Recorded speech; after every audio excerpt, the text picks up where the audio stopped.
Danger at Diablo, Chapter 18. Fate Takes a Hand. It was only for a few short moments that Annie let the shock of her uncle's confession get the better of her. Then she dried her eyes and courageously faced up to the situation.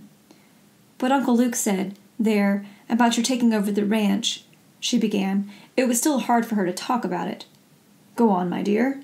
John Shanley spoke sympathetically. "I mean, the ranch isn't worth nearly as much as he stole." She got out the word with difficulty. "Is it?"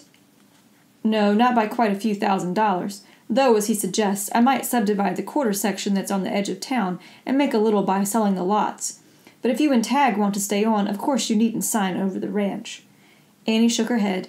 "No, thanks, Mr. Shanley. We won't want to stay around here any longer than we have to now." "Suit yourself, my dear girl." He was careful to keep a sad note in his voice. "I can see how you children would feel. Diablo folks might not be very friendly." He added hastily, "Not that they would blame you two." "I know." Annie thought about Ben Crane and the other men in the posse who had been so ready to believe her uncle was a crook. "It's only natural." She started slowly toward the door and then stopped. "Just what do Tag and I do about deeding you the ranch?" "Well, let's see now." He studied over it as if he hadn't already planned it out. "Perhaps I'd better have my lawyer draw up a legal paper on it some day soon."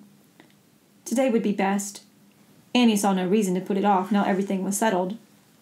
"All right, my child, if you say so. I can probably find time for it today." "Thank you." Annie tried to smile back at him from the open door. "Now, do try to get some sleep the rest of the night, and after breakfast we'll talk about the arrangements." Tag was waiting impatiently in her room. "Golly, I thought you'd never get back up here," he complained. "What was all the excitement?" "Nothing much." She tried to make it sound gay. "Just a man with a letter from Mr. Shanley." "So late at night? Jiminy, it must have been important. What was in it?" "I told you it was from Mr. Shanley, Button. Do I read other people's mail?" She laughed, but it sounded flat even to herself. "Now scoot back to bed and let me get a couple of hours' sleep." But Tag knew something was wrong. "You'd better tell me, Annie. It's something bad, isn't it? Your eyes are red around the edges like you've been crying." "Me?" She tried again to laugh, but Tag shook his head slowly at her, and his freckled little face was dead serious. "You told me not to fib this afternoon 'cause the truth always fits better. Now you're trying to fib yourself. You shouldn't, Annie." She sat down beside him on the fancy satin pillow and put her arm around him. "I'm not going to, honey. It's pretty bad news, but you'll hear it soon anyway, so I might as well give it to you straight out." And she told him about the writer who had brought the confession and about her talk with John Shanley and what they had decided. When she had finished, Tag sat staring at the big bunches of purple violets on the wallpaper, and for a moment he didn't say anything. Then he spoke in a tired little voice. "How soon can we go away from here?" "Pretty quick, hun," she answered. "There are some papers to sign, like Uncle's letter said we should, and we'll go out to the ranch and pack up our things. And then in a few days, maybe, we'll be driving that old mule wagon again and riding along on our ponies." She spoke cheerfully. He turned and studied her face. "But where will we be heading, Annie?" She looked into his troubled eyes, and her own were bright with courage. "Now, what's it matter where? We'll be together, same as we've always been, and we'll be okay." It was late in the morning before Annie and Tag came sleepily down to the big, cool dining room. The sullen servant girl told them that John Shanley had breakfasted early and gone to his office at Diablo. As for Miss Edith, the girl had no idea when she would be up and around, or if she had, she was not bothering to answer any questions about it. She slammed their breakfast down in front of them and swept starchily back into the kitchen, closing the door firmly after her. "She acts like she's heard the news about Uncle Luke," Tag remarked, poking disgustedly at a cold fried egg. Annie nodded. "Never mind, Pumpkins," she told him. "We'll soon be away from Diablo for good." Tag took a small drink of milk. Even that tasted as if it had been around for a long time. He shoved himself back from the table. "Let's get out to the ranch." He looked around the big room with its gleaming silver on the big sideboard and its heavy velvet curtains. "I don't think I like it here any more." Annie couldn't help agreeing with him on that. There was still no sound from Edith's room as they repacked the heavy old carpet-bag that was all they had brought from the ranch. They were soon saddling up at the barn. As she led Target outside, Annie stopped a moment to study something on the ground outside the barn door. There were 4 partly smoked cigarettes lying close together, and several burned-out sulfur matches nearby.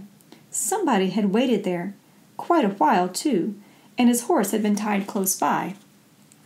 It must have been the man who brought the letter, she decided. She stooped and picked up one of the stubs, gingerly. It wasn't the kind the cowboys roll for themselves, out of brown paper and loose tobacco. It was the machine-made kind, with the name printed on it. Somewhere lately she had noticed somebody smoking that kind of cigarette. She couldn't quite bring to mind who it was. It would probably come back to her later. Meanwhile, she and Tag had to get over to the ranch and start packing. They rode down the winding carriage driveway toward the tall iron gates. Tag glanced back at the big house with its cupola and ornate veranda. He startled Annie by waving to someone there. She turned to look, and it was in time to see the lace curtains on one of Edith's windows drop into place. Tag was grinning. "I guess Edith isn't mad at me anymore," he said cheerfully. "She was smiling at us."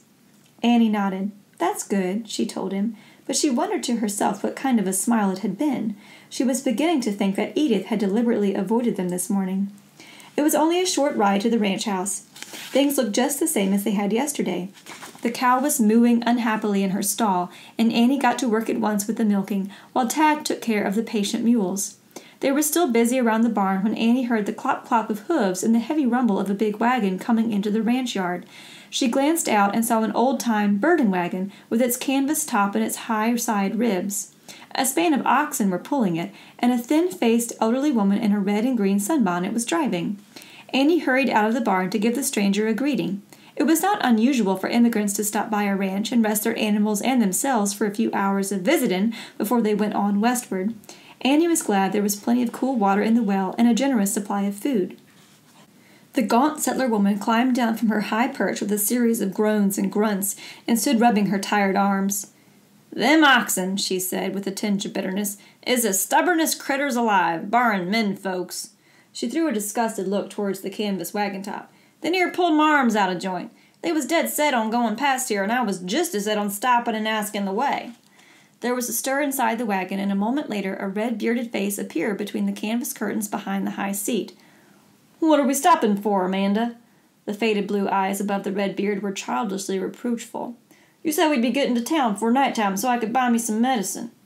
"That we will, David, Jonathan, Samuel Brewster. Just you rest quiet a while longer and save your strength."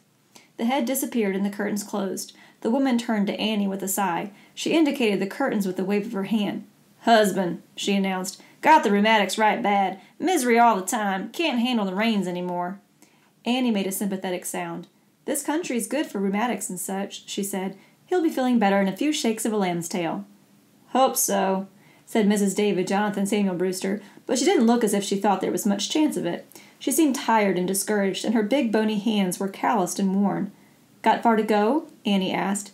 "Town called Diablo. They told us back at Smoke Tree Station it was on this road about 15 miles. "Oh, you're practically there," Annie said cheerfully. "You can make it in just a little while, but you better have something cool first." "Don't mind if I do." The gaunt woman swung along at Annie's side as they headed for the porch. "We come all the way from the East Coast. Far as Kansas City by railroad coach. Bought this wagon there." She glanced back at it with pride. "All our stuff's in it.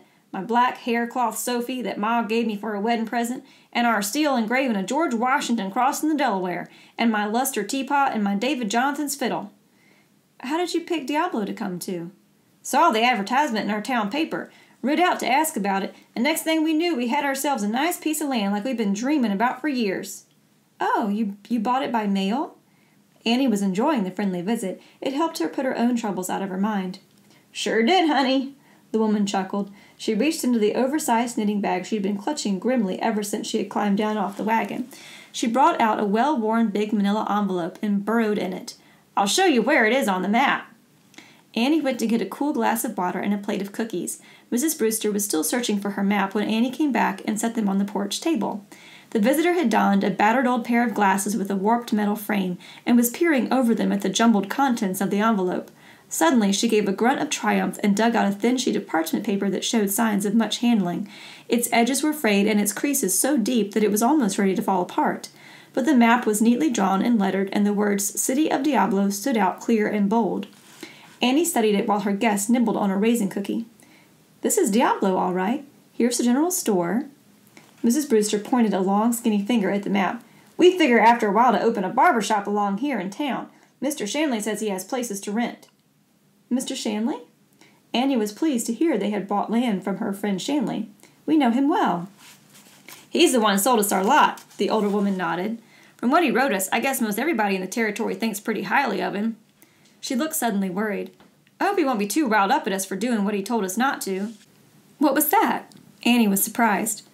Coming out here before the weather turned cool. He wrote us not to get started till along in the late fall when the heat was gone. Said the desert was so hot this time of year nobody ever tried to cross it.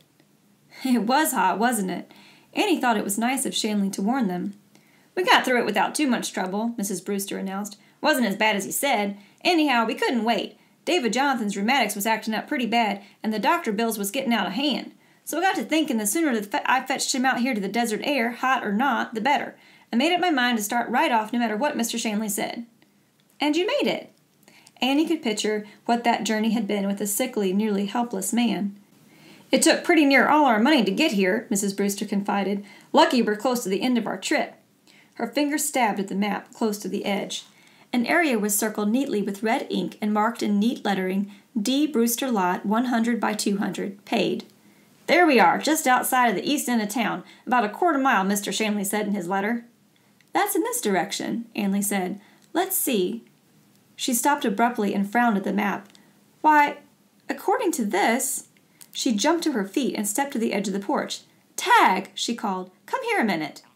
Tag came reluctantly. He had been sitting in the shade of the big wagon, listening to Mr. Brewster relate some hair-raising experiences he had endured on the long trip. Tag knew he was making up most of them, but he had been waiting till Mr. Brewster stopped to catch his breath, and he could get a word of his own in about his and Annie's own recent journey. But Annie's call came while the visitor was still talking. Annie handed him the map. Take a look at this, Button. There's the piece of land these folks have bought from Mr. Shanley for their home. Where do you figure it is? He studied it, proud that she had called him for an opinion. Let's see now. There's little dry wash running across it. He paused to grin at Mrs. Brewster. You don't have much further to go. Then he took another look at the map and turned a puzzled face to Annie. That's funny, sis, he said. I thought little dry wash was inside Uncle Luke's boundary line. Annie took the map from his hand. It is, she answered. Little Dry Wash is part of this ranch. She turned abruptly to the surprised woman. Mr. Shanley has sold you folks a piece of land that he didn't own. That's the end of chapter 18.